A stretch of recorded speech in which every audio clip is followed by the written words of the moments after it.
You know,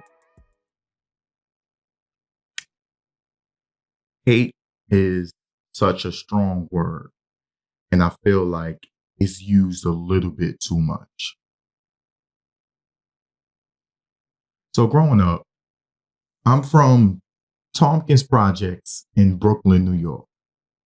And my friends and I, we would play basketball, football. Some of us played baseball when we were younger, and we would debate sports topics, our favorite teams, our favorite players, who was better, who was worse, regular kid shit. And because of that, and us debating over the years, you that become you. And as you get older and you be around different people, you kind of bring that same energy to wherever you at that time because you meet different people who love sports as well. But now I'm in my early 30s and I've always been like loud and you see like I'm always that's how I've always been when it came to debate. I'm passionate. I'm a very passionate speaker. And I've been like that throughout my whole life with any topic. I try not to speak on things I don't know because I don't want to look like an idiot. But what I've learned is because I'm so passionate, I'm being used for my own, for someone else's entertainment. So people would just start with me just to be entertained. I was kind of informed by one of my friends of that, and he was telling me, don't give them the energy. Put that on your platform. And as I started to notice that and identify that, I realized that, and I'm not just talking about sports. I'm talking about all topics because everyone discussed different things. But I realized that people don't debate for the same reason that I do, or even have conversation for the same reason that I do. I like to learn things from someone. I go into every discussion with open ears to learn. And I was expecting people to go into those same conversations with the same mindset that I had. And that was unfair to them and unfair to me. So I kind of cut that to a minimum because people don't want to be enlightened. People don't want their opinion swayed or they don't want to learn. They're stuck in what they believe and there's nothing that's going to change it. So you're kind of wasting your time even debating and having discussion with certain people. And I've learned that.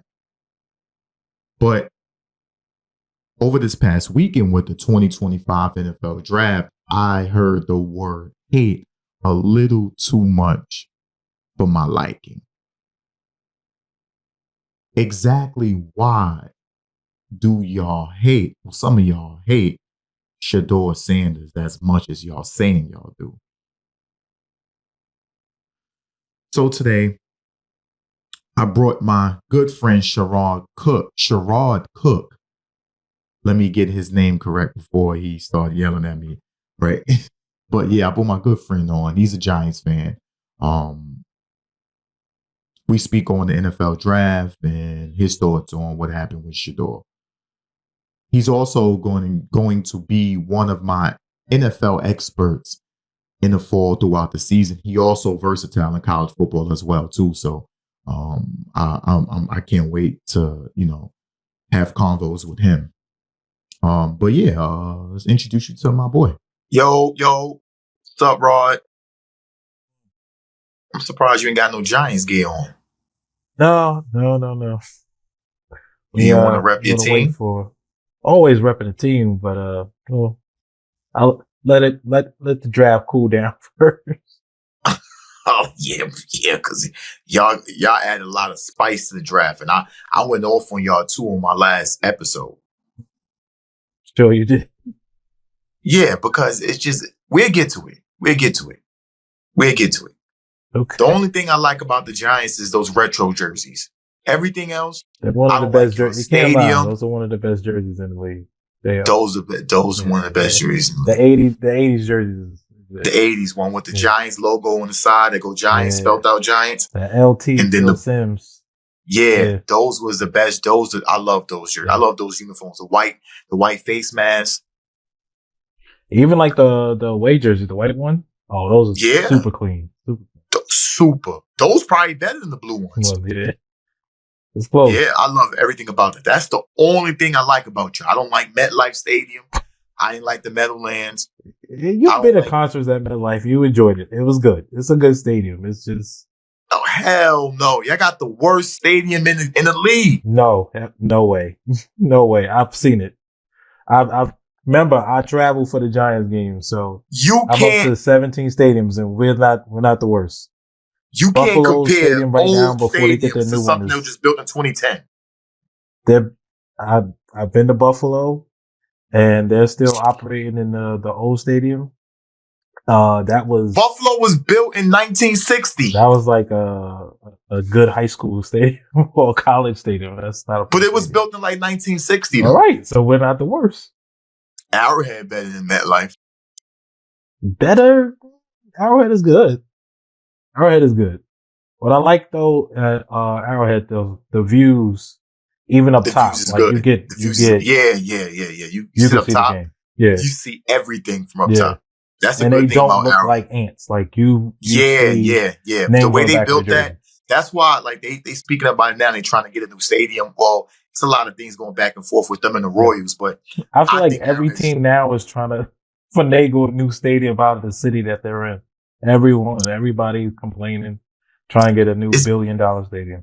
It's big money. It's crazy. All the money that these teams make, that they are fighting for the city to pay for the stadium. Whoa, easy. They ain't trying to really spend their money. I don't get. It's just big. It's just big business that I don't. I don't get. And then they threaten to move if they don't get the money. They're thinking about moving Kansas, the Royals and the Chiefs over to Kansas, like to actual Kansas. I heard about that. Like I think people think they play. Even like your president, he'll go and he'll say they playing in Kansas. No, they playing Missouri. Well, he don't know much. I was talking about you on my last episode. I'd rather, you a Giants fan, diehard Giants fan. As you said, 17 stadiums. You always traveling every year. I always see you in a new city. Support your team, whether y'all winning or y'all losing. You're a real fan. Yeah. So I know I kind of killed y'all, but I'd rather you come here and you give your opinion on what your draft was, the quarterback y'all chose, and just the direction of the team. So let's get to the draft. The first round, I think you had the third pick, right? Third pick. And y'all draft the edge rusher. We did. Abdul Carter, Penn State. It's funny because he actually spent his first couple years at Penn State playing linebacker. And then once Chop Robinson had won the draft last year, they had moved him to DN, trying to get some edge rushers like Chop Robinson, and then the kid I actually coached got drafted too, Adisa Isaac. So shout out to him. But they once they left, I think they just felt they needed. Did you say somebody you actually coached? Yeah. You got to talk about that. Yeah, we got coaches. Yeah. We got coaches as analysts here. We got real football analysts, players, coaches. So talk about your coaching in Canarsie. Canarsie Chiefs. Well, they got the new name now, Wolfpack. But Adisa Isaac got drafted by Baltimore in the 4th round, I believe, and he was special when he played. Like when you knew he was like one of those kids that once he put it all together, he can make some of it because you could see the raw talent. It was just like refining it, and not for me to do much, but like other coaches that were coaching him, his D-line coach. And the head coach at the time, Coach Allen, they did a good job with him. And then once our staff was out, a new staff came in, and they helped push the ball over the finish line, getting them to camps and in front of Penn State coaches, and then it was all from there. But he was a solid player. Like, you knew his junior senior year, he was one of the best kids in the city, easy, Yeah. hands down. Double-digit sacks every year. Last year, he had like damn near 20. 20 sacks? Yeah, the kid was nice. And these are like 10 game seasons. Yeah, for real. So you talk about 2 sacks. So I don't think, to be transparent, I don't think people understand this. You're talking about maybe he averaged 2 sacks a game, and you're not counting hurries and him probably getting triple team in high school. Oh, most definitely. Most definitely.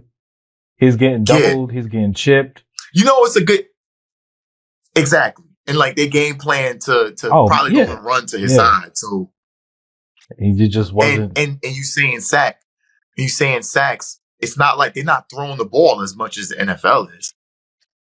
No, and they're running. So and then that too.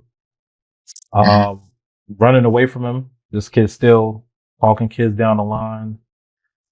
Some teams try to do it where you run at a defense's best players. So, most of your attention is focused on him going that way. So you can put 2 blockers on him because that's where you're trying to go anyway. And then maybe send like a running back to chip at him and things like that. Yeah, this kid was he was beating these kids up. He was good.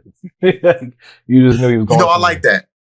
I like that, especially because of the fact that, New York City, we ain't really known for many professional football players. No, we're a basketball town, a point guard town at that, especially. And, so it was good, seeing him make it, and he did his thing at Penn State, and he built his profile up and got himself drafted. He with, Baltimore.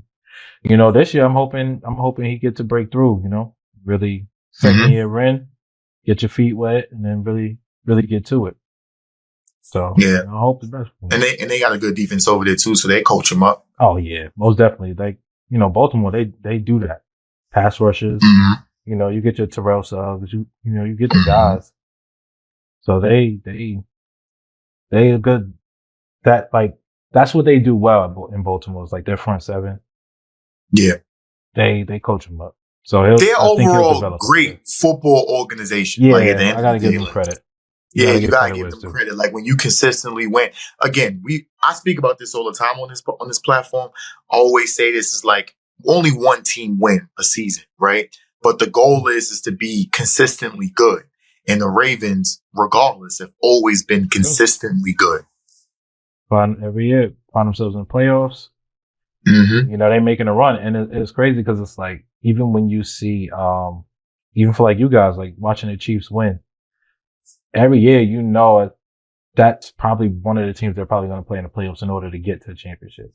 Yeah. So even though that, the Chiefs have dominated in making, oh my gosh, what you guys got? 4 Super Bowls in the last 5, 6? Yeah, we got, just trying to think. So to be transparent, you was there with me when we would get edged out in the first round every year. But I'll never forget. Where were we at? The Titans game was at my crib. Yeah. We was the year before that, it was the Texans game. We were at Barn Harlem. Yep. And they got 9. He was hot. Yeah. Man, you know what? It was the Colts game. That was the Colts game. When we was up like 35 zip or something like that. And then we knew Andy, Charles got hurt. That was the time. Andy he used to get real conservative at the worst time.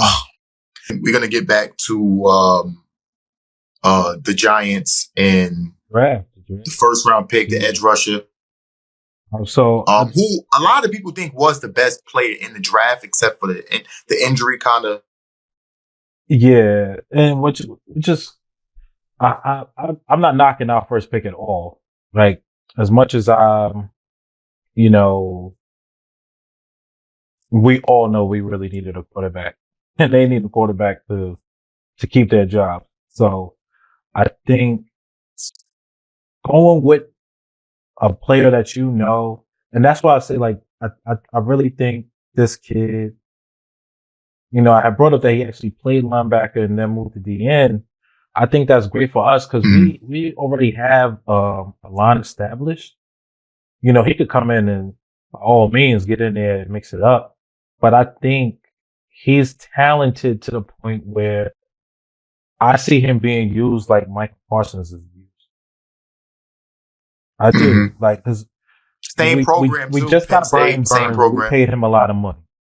So he's going to play DN. And then you got Thibodeau, who you drafted, you know what I'm saying? You want to see him turn into, Pro Bowl, All Pro defensive ends. You got to let him rush. I think it would be in our best interest to really use Abdul Carter like that. And I think he can. Like, you know, that's what Penn State did. So I think he has the talent to be moved over. He can play some linebacker. He can rush. He's going to drop in coverage. They're going to mix it up with him, which I think is why they went with that pick instead of a quarterback. So I don't knock it because they know at the end of the day with him, there's much more we can do with him as opposed to like, if we're not sure about the quarterback that we really wanted, then okay. Like, let's go get a player we know we can put on his defense. We can move him all around, use him however we need, and he'll change games. Now, so I'm cool with that pick. I'm solid. I agreed with that. No, I love that pick. When I seen it, I said, and I said this too. I just think that for that situation, y'all paid attention at what's going on, right? Y'all not in position to outscore y'all, none of the teams in y'all division, right? But what we could do is we could bully y'all up and rough y'all up and play good defense. Yeah. You right? guys out there, you know, gonna get you stops, gonna force turnovers. So I think it was a great pick. And like I said, that the kid is talented where you know you can use him in so many different ways. It's worth the pick because I also think, you know what I'm saying, especially for us and any other team that was in that top few, if you knew you couldn't pull Cam Ward, it was like, you know, Shedeur. And I just, as much as I thought like it should have been him, I was hearing it so much that I was starting to get like, okay, like I had to come to terms with it. Like, all right, it's not going to be him. And I could see it, like not passing up on him because you know you could come back at the end of the first round and get that quarterback or get him in the second. So don't pass up that talent that you know you could use really badly. So I think our first pick was great. It wasn't, but y'all first pick wasn't a bad pick, and it didn't have to be a quarterback. It had to be Shedeur. It was a great pick. And honestly, I don't think we could get to Jackson Dart, right? Oh yeah. I'm not looking at him as saying, yo, he was a bad pick as well. I'm not at all saying that. The thing was the fact that y'all traded back into the first round to get this kid that probably was not going to get drafted in the first round. So now it kind of looked like, if y'all got him in the second round or the third round, then you like, all right, we took this quarterback in the second, third round. You live with that. I'll take that. Yeah. You live with that. Yeah. But the fact that you traded back into the first round and you didn't draft the guy who everyone thought was the second quarterback, which was Shedeur. Right? And so now if this don't work, if Jackson Dart don't work and Shedeur does, this look just like Daniel Jones all over again. I think, and that's where the problem is coming in for a lot of us Giants fans. It felt like we're watching the same thing play out. And not to say that the kid isn't talented and he can't play, because I also think that he actually had a better, not only a better college career, but he looked better as a quarterback in college than Daniel Jones did when he got drafted. Mm-hmm. So you could see why he could get picked. It was just like, But here's the thing. I don't think we needed to trade into the first round because once we saw Pittsburgh didn't take a quarterback, remember, because we ended up picking at like number 25 or 26. Yeah. Nobody else was taking a quarterback. Nobody. Only so three. It was unnecessary, to be honest. When you really. Yeah, they jumped up like they were afraid that somebody was going to take him. But I didn't see anybody else. Who? Once Pittsburgh didn't take a quarterback, I didn't see anybody else coming into that in that first round taking a quarterback after that. In the last 6 picks, they're not taking a QB. Nobody needed it. So the only other thing that you could have thought was just like, Cleveland will take it on the first pick of the second, but we had the second pick in the second round. I'm like, so either way, they take Shedeur, you take, you know what I'm saying? Like, I still didn't see the reason for having to go into the first round. I didn't understand the panic. I didn't. And that's why I killed y'all. And that's why I killed y'all. I didn't understand the panic. The fact that with Daniel Jones, nobody had Daniel Jones rated as a top 6 pick. We were picking 6 in that draft that year. There wasn't a soul that had that guy going 6. Nobody. Exactly. And now we get into the Shedeur situation because it's already here. But this was my thing, right? When people sat there, and there's a lot of people who don't like Shedeur at all, right? Yeah. I don't know why. I don't know what he's done to people. Like what he. I don't understand.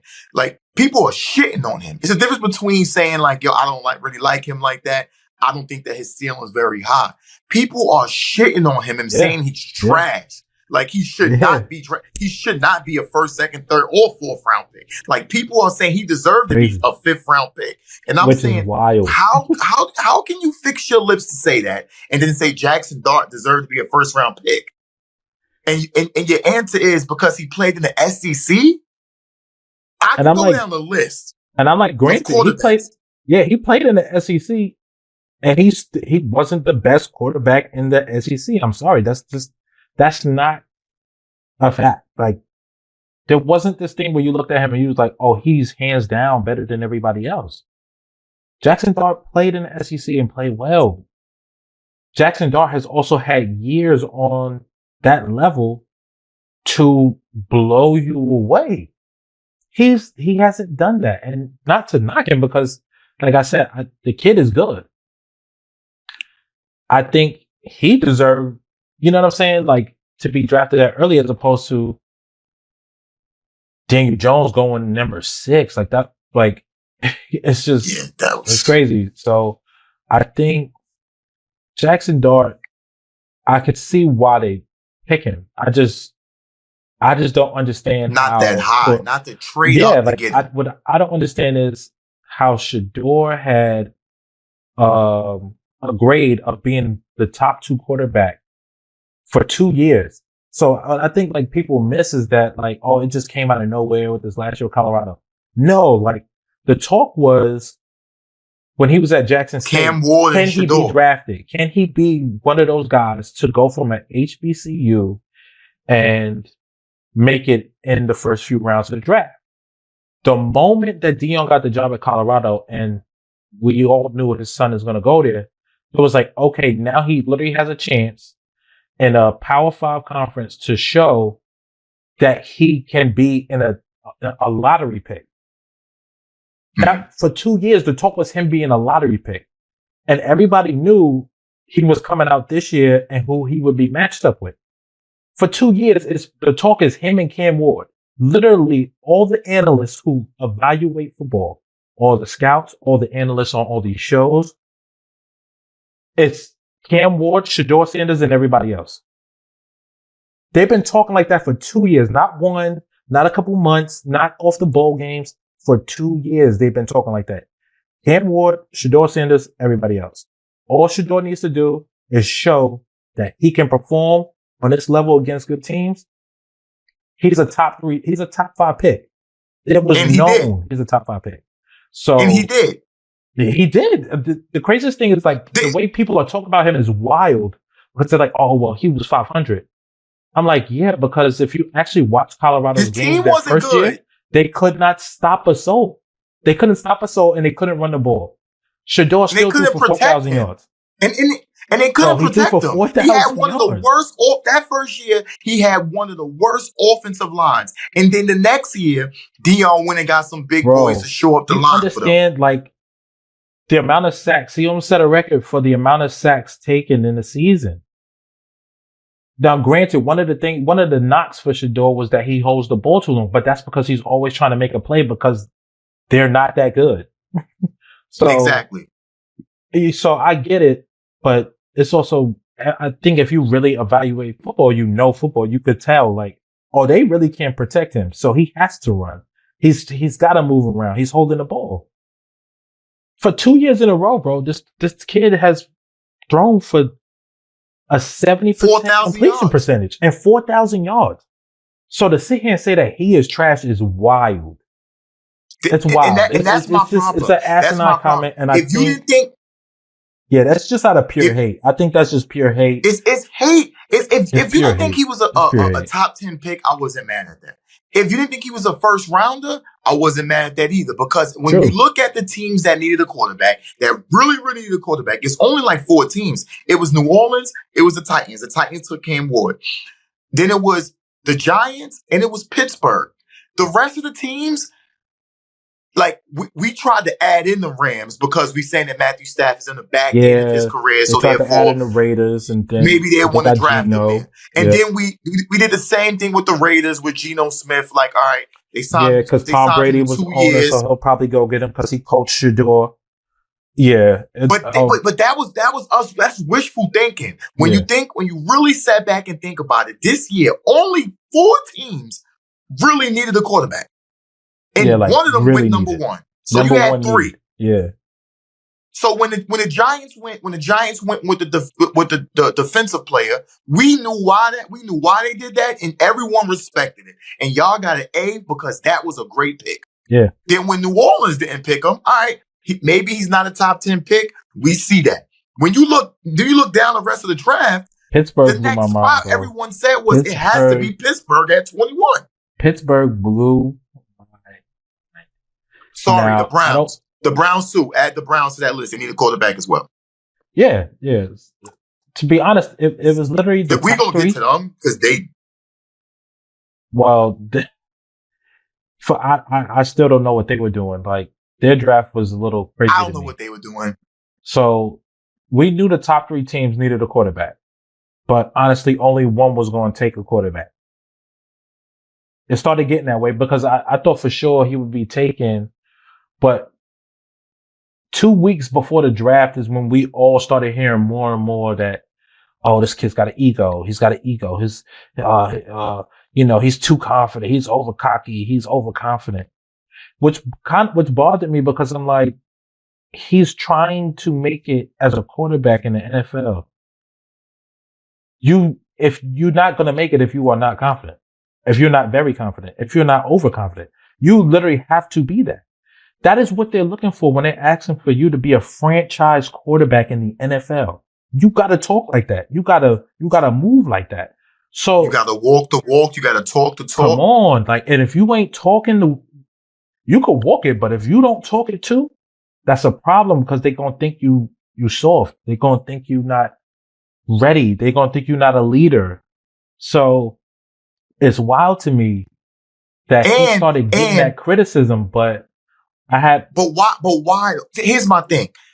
I felt like every angle was put to devalue him. Yes. Like even most definitely. Audio that they put out with him and Cam Ward. Are you familiar with what I'm talking about? Yeah, most definitely. So when Cam Ward would say to him, like, I'm a football player. And he like, I want to be known as a football player. And then Shedeur's like, you don't have any other hobbies? Like, and then he's like, I'm going to get some water. He was like, you want water already? Like, no, I got Gatorade. He said, I got to deal with them. I make money off of that. Right.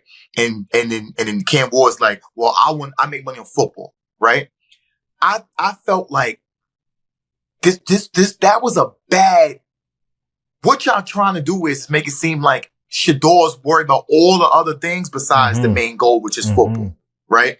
And Cam Ward, this guy who's going number 1, this is all he eat, breathe, shit, football.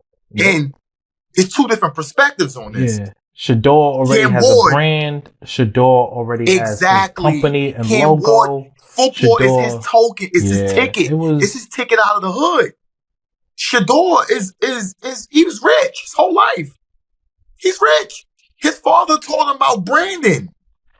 He played. He was just great at football, but he had other hobbies to do. This dude, it was football or die. It's two different points. It's two different perspectives. Why are we putting this together anyway? And I just felt like, again, I said that on the thing. I don't think this was a black or white thing. This wasn't a race thing. I don't think that. I think it was more about Deion. It was more about you ain't gonna come in here and demand shit. You ain't gonna come in here and do what you want.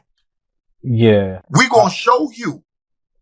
Yeah, because we still run things here. Yeah, I agree with you, and I think that's twofold because I don't think I 100% know in my heart that everything that happened to Shedeur in that draft was a message for Deion. Mm-hmm. It was meant for him, and his son just had to bear the brunt of it. Like you gotta eat that shit for your dad because he don't play no more, so we can't teach him a lesson. You know what I'm saying? I think that was for him. Like, you know what I'm saying? Yeah, because for Deion, I think, like one of the most famous stories about him was him at the combine and the way and what he told moved. The Giants.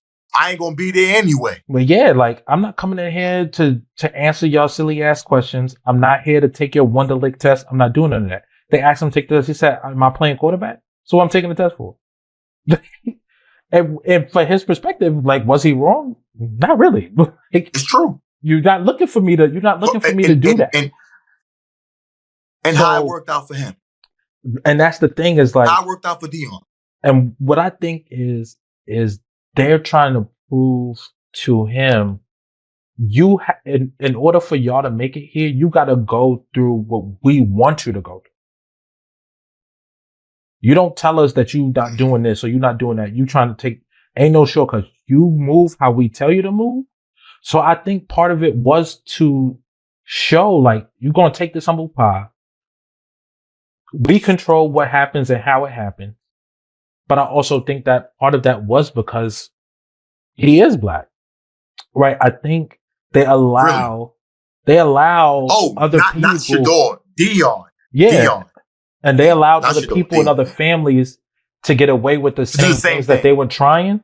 And I think that's where the race part comes in is like, we gave the Mannings a pass, right? Like they allowed Archie, and if you want to, the craziest thing is like, because if you compare it, Deion has more cachet than Archie Manning. He should, because Deion is literally considered one of the best ever at his position, and then one of the best players and athletes in sports.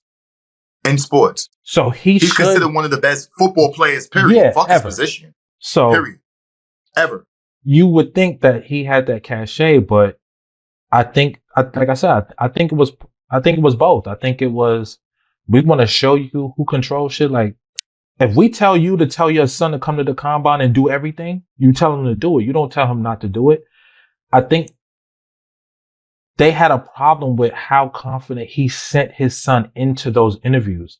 You know what I'm saying? Because if you know Deion, like I said, from all the stories that they talked about from Deion at the combine, Deion was telling them, I'm not doing half of the shit that y'all asking me to do. So he sent Shedeur in there like, these are the kind of questions they're going to ask you. If you don't feel like you want to answer it, don't answer it.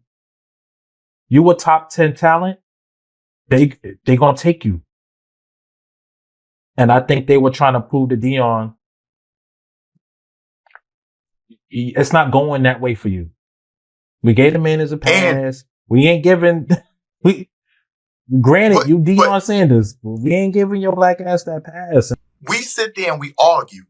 We're arguing with other people, and they're trying to tell us that y'all always try to make it about a black or white thing, or they can't just suck, or these guys are just better than him. They played in better programs against better talent, or they won more games, or et cetera, et cetera, et cetera. But It's just when proven that what we said has some type of truth to it. When you hear that somebody that worked for an NFL team prank called this kid at his biggest moment, prank called him and told him he was drafted.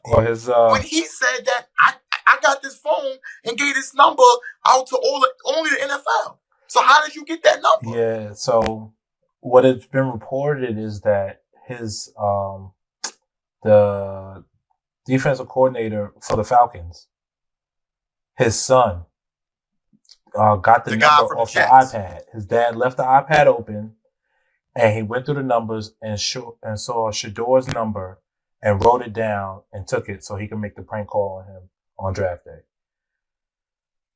Like, come on, you believe that?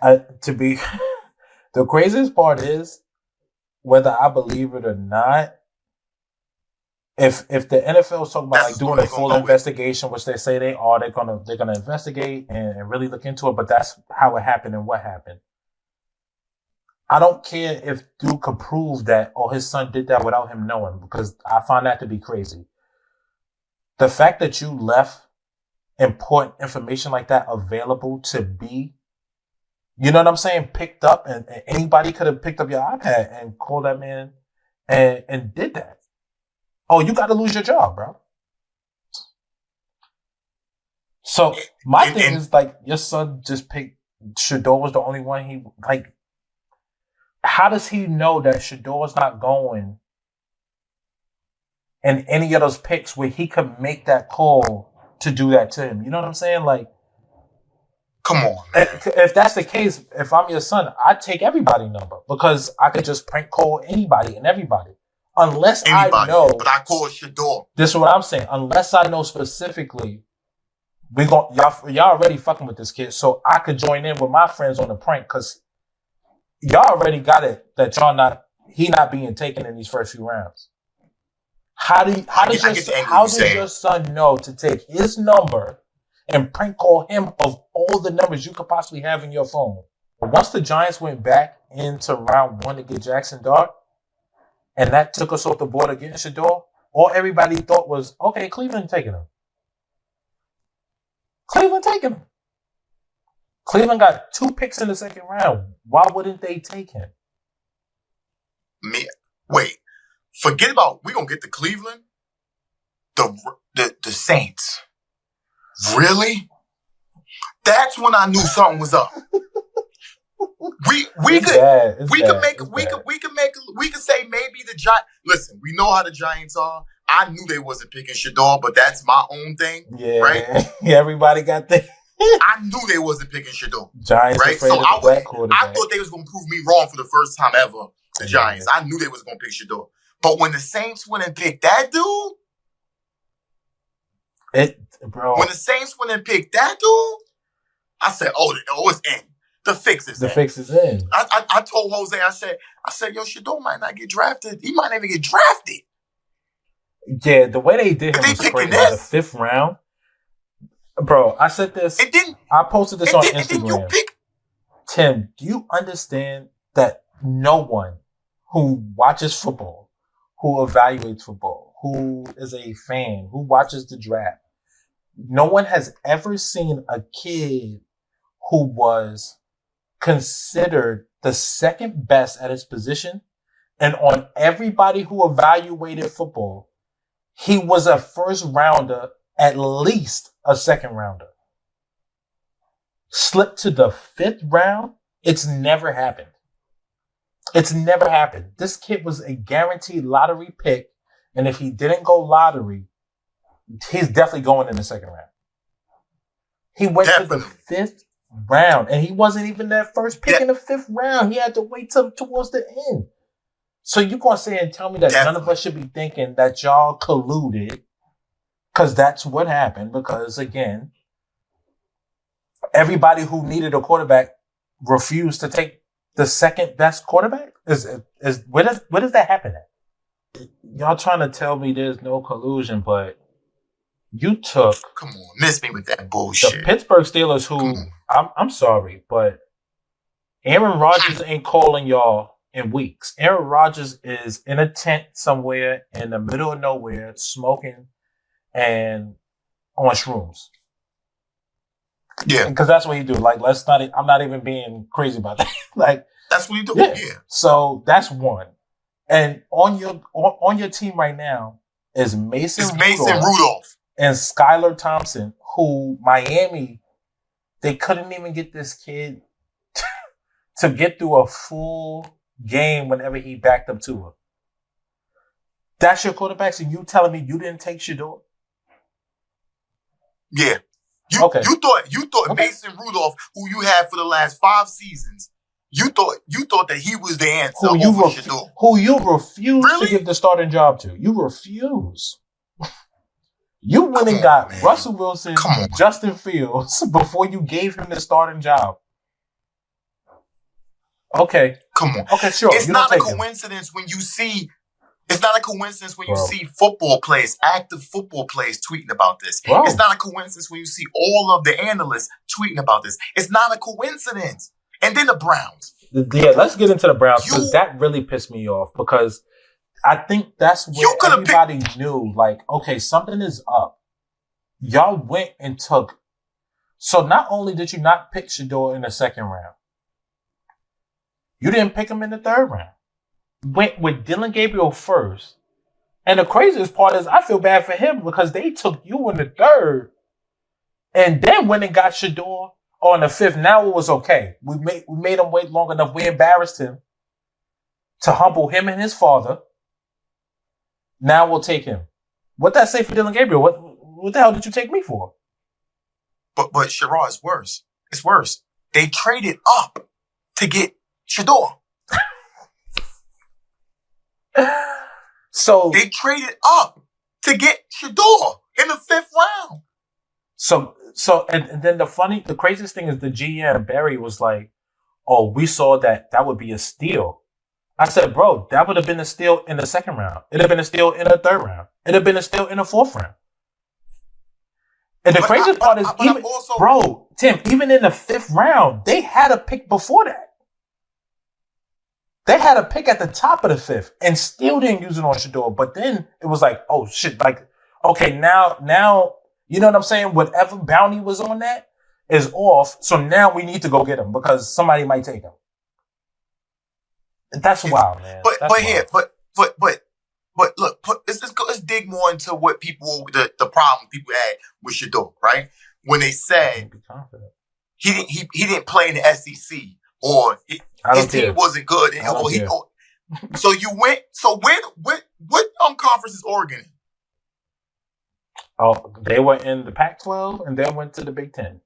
He played at Oklahoma and he played at Oregon. And I'm like, he played about 6 different teams. And to be honest with you, y'all didn't have him looking like the guy when he was at Oklahoma. That's how he ended up in Oregon. Let's see what Tom he wasn't the guy for. He wasn't the guy. He started off in Oklahoma. He wasn't the guy. And he moved on to Oregon. And now all of a sudden it's like, bro, Dylan Gabriel was not evaluated that high by anybody. And that, not to knock him, he just wasn't. And he had a great college career.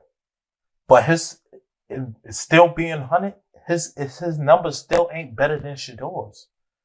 And people keep telling me about like, oh, Shedeur is 500. I'm like, Shedeur took Jackson State from not winning the game to going to the HBCU, like the National Black Championship game 2 years in a row. 2 years in a row. Then he goes to Colorado. Colorado, before they get there, wins 1 game. Colorado wins 4 games, and that's what everybody's knocking him for. They only won 4 games the first year.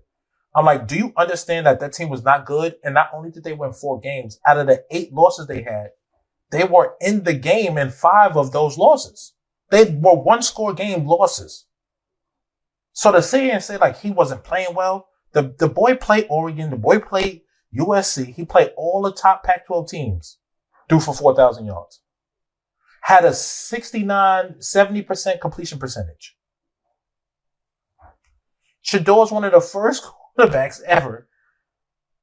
He has the highest completion percentage with just in the pocket, not under pressure. 80%. 80%. It's crazy. And people really in the comments talking about he's trash. I'm like, so it's either you don't know football or you just don't like him. They don't like him. And that's the problem. And right now you have all these grown ass men who's rooting for this kid to fail. Yes. Oh, he too confident. He over there showing his watch. I'm like, do y'all understand? Y'all were all giddy when Baker Mayfield was running around spitting on other team logos, stamping a flag in the middle of the field. Or how about when he played Kansas and he told the players to suck his dick? Caught it on camera, national television. Grabbed his nuts. This is character. His character wasn't a problem. When he was telling teams on national TV, the camera caught him telling them to suck his dick. That wasn't an issue. Oh, he's good. He's just a competitor. He's a competitor. He's a competitor. How about this? How about Zach Wilson? He went second. He went to BYU. Did he play on the SEC? Nope. Was his numbers better than Shedeur's? Nope. I'm going to ask you a question. Where did Josh Allen play? And I'm not talking about what Josh Allen became. But what's going on to? Wyoming. Who they play? Wyoming. Who they play? Idaho. Idaho. Yeah. Only Idaho I know is potatoes. Yo, what even got me hot was like, oh, he didn't play this level of competition. I said, hey, last I checked, y'all remember Carson Wentz? Carson Wentz played at North Dakota State. North Dakota State. What about Ben Roethlisberger? Miami, Ohio? Okay. Swear. The numbers are the numbers. Where Pat Mahomes played? Texas Tech, how many games they won? And bro, and that's crazy. I'm not comparing Shedeur to none of these quarterbacks. I'm talking about collegiate. Careers. What did he do? Like, and Pat played in the same conference, had good numbers, great number on a shitty team, and got drafted number 10 in the first round. Mm-hmm. Shedeur. Wait, what school Mitchell Trubisky went to? Oh, North Carolina. Play in the ACC. That's a football team? Yeah. I know they known for basketball. Come on, that's my basketball. Don't you kill him now. Wait. But yeah.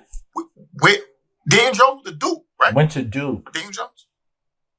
And I didn't know they had a football field in Duke. And Duke wasn't a good team. Now, see, this is where I think this is where people didn't realize this is where the Jackson Dart thing is. And I think this is where Giants fans are like, here we go. Because the Daniel Jones and Jackson Dart thing is starting to look like the same thing. He went to Ole Miss. Daniel Jones was coached by the coach who coached Eli. The Giants seem to keep being in search of Eli 2.0. For Eli Manning. We keep looking for Eli 2.0. I love Eli. But no, that's not the answer. We keep looking for Eli 2.0 and it's not working. When they got Daniel Jones, Daniel Jones did not have the numbers or the film to be taken in the first round at the 6th pick. He didn't deserve that. You know who y'all gonna be like? The Bears. You know why? You know I'm gonna come out with that? Jackson Dart he's only there to hold the seat for Archie Manning. He's there to keep the seat warm. That's what he's there for. He's there to keep the seat warm. Y'all gonna suck, and then they're gonna dump him. They're gonna dump the bowl, and they're gonna bring a new coach in, and they're gonna draft Archie Manning. They're gonna trade they're gonna trade everybody. They're gonna trade the motherload to Archie Manning. They're gonna make Peyton Manning come out and say, they're gonna make Eli Manning come out and say Archie Manning is only going to the Giants. Bro, can you imagine, right? We end up with a chance in the top 3 again to get this kid, and Archie comes out and says, "Oh, he's not going there. Or he's not going to this team." Imagine it's us in Jacksonville, and they willing to let Trevor Lawrence go. And his father comes out, he ain't going to Jacksonville, so don't draft him. He only going to New York. Will the league treat them the same way? Oh, I bet you he won't be considered too confident, too cocky, too full of himself. Yo, man. Okay. I feel like, and we gonna get off this up. We're gonna get to your overall assessment of the draft for the Giants, but I feel like some of those owners in the NFL seen what LeBron did, what with Bronny, and they said we can't allow that to happen with Dion and his son. Yep. And I honestly feel that way. I honestly feel the way. Again, I'm not up here campaigning and saying that Shedeur should have been the number 1 overall pick or even being a first rounder. All I'm saying is that, like you said, I'm echoing what you said. For 2 years in a row, all we heard was Cam Ward and Shedeur Sanders. And for that kid to fall to the 5th round and to be the second quarterback drafted on a team that he was drafted to, when he's been evaluated better than that guy for 2 years. For 2 years. No one. When Oregon would have dumped Gabriel to get Shedeur. It's, oh man. But overall, what do you think of your draft? What's the grade you would give by even with the holes that y'all had in? Even with the crazy move, I still think the Giants had a pretty good draft. I think getting Abdul Carter was great. And like I said, the Giants, the fact that he is as talented as he is and versatile allows them to move him around. So the fact that he is very used to playing linebacker is great for us. Because if we want to move him like Dallas moves Micah, like you know what I'm saying? On first down, he had linebacker. On second and third, he got his hand in the ground and he rushing. That's perfect for us because one, we needed more linebacker help. We got some good pieces like Okereke and I like Michael McFadden too, but Abdul Carter's he's really good. So I think that was a great pick. And sometimes you just got hit on. If you hit on one, you hit on one good. If you get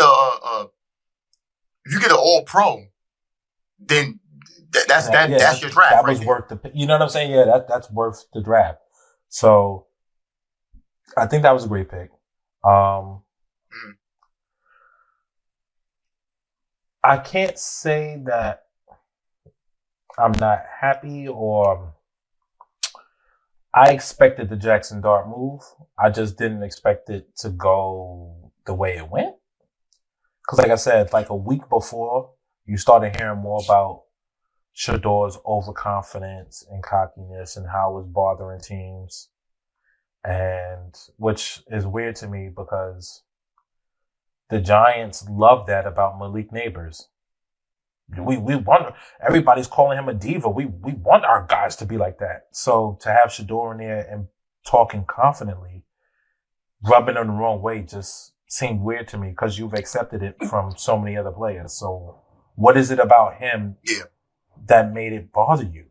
But, you know, he has the father that backs it up. You know what I'm saying? If this Jackson Dart kid don't work, Malik Neighbors is out of there, bro. Oh, he's out, and the coaches will be too. Like it's gotta. Oh, he's out. He's on ball time anyway. Yeah, he's on ball time. Yeah. Him and the GM. They're on ball time. Hey, when Joe Sheen's son told him to get Jaden Daniels, and Jaden Daniels turned out to be Jaden Daniels. It's a bad look for you. You thought the Giants were going to draft Jaden Daniels? Well, you know, last year we should have. Last year is when we should have went and got us one of them black quarterbacks. But y'all ain't doing it, buddy. yeah, Y'all ain't doing it. yeah, Listen, y'all go get Russell Wilson and y'all go get Jameis Winston because eat them you're dub. not marketing them. You're not marketing these guys as y'all guy. They're here To fill a space right now. Yeah. They're renting. They stay at a hotel. They're not buying a house. Shut up. The Giants, until I see different, will never, ever give the keys to somebody that look like me and you. I'm like, maybe Russell will stick around for 2 years. You know what I'm saying? Take us to the playoffs. If Russell stick around for 2 or 3 years, then y'all did bad. And not if we make the playoffs. Come on, bro. But who do that y'all have a tough back to our draft picks? I think it still was a solid draft because I think, like I said, they did a lot of homework on Jackson Dart. I just don't like that. It really seems like the connection is more what got him there. Like, he has the talent, but that close to the man instinct, like, oh, he went to Ole Miss and Archie knows him and Eli knows him and the quarterback coach Eli coached him and he also, I also forgot that one of the coaches on the staff was Joe Judge at Ole Miss. So y'all dealing with him again? Listen, that's what I'm saying. Like, the connection is just too much. It's just like, just evaluate. Man, you gotta let it go. Eli's gone. You gotta let it go. But that we can't. We can't, bro. Obviously, you gotta let it go. They love Eli in that front office, bro. And he's great. What's sad about it? I love Eli. Even after retiring, Eli is like one of the funniest celebrities out there. He's funny. He's hilarious. He's funny, yeah. So, but that connection, I'm hoping that his play can make us forget about that, because if it doesn't, all we're gonna see is Daniel Jones all over again, and then fans are gonna lose this shit. Well, for your sake, as being your friend, and you've been supportive to me through my dark years. I hope this Jackson Dart kid work for y'all. I do too. I hope. I'm being honest, bro. I'm not even sugarcoating it. I hope it worked for y'all, because y'all don't deserve this, bro. Like, it's just y'all don't. Bro, team. I hope so. The Commanders figured it out when it comes to their organization. They got a new ownership over there, and that's what I think did it for them. Like, that's what I think did it for them. The new ownership. Yeah. Like, the Eagles is the Eagles. They're a staple in y'all division right now. And then y'all got luckily y'all got the Cowboys. Luckily y'all got them. Oh, good old Jerry. There's always a chance to sneak in when you got them. Jerry. Because Jerry Jones will find a way to mess something up. Now, next year may be the year for them to make the playoffs next year. You know they always make their appearance. We got you. But. Yeah. But we had a good draft. There's some hope. Y'all got that defense. There's some hope. Yeah, we picked up a D tackle from Toledo in the third round, which is another good pick. Darius Alexander. I think that was good. Help us with stop the run, because even though we have the bodies for pass rushing, we still struggle to stop the run, because Dexter Lawrence gets double teamed, and then everybody else is just not enough.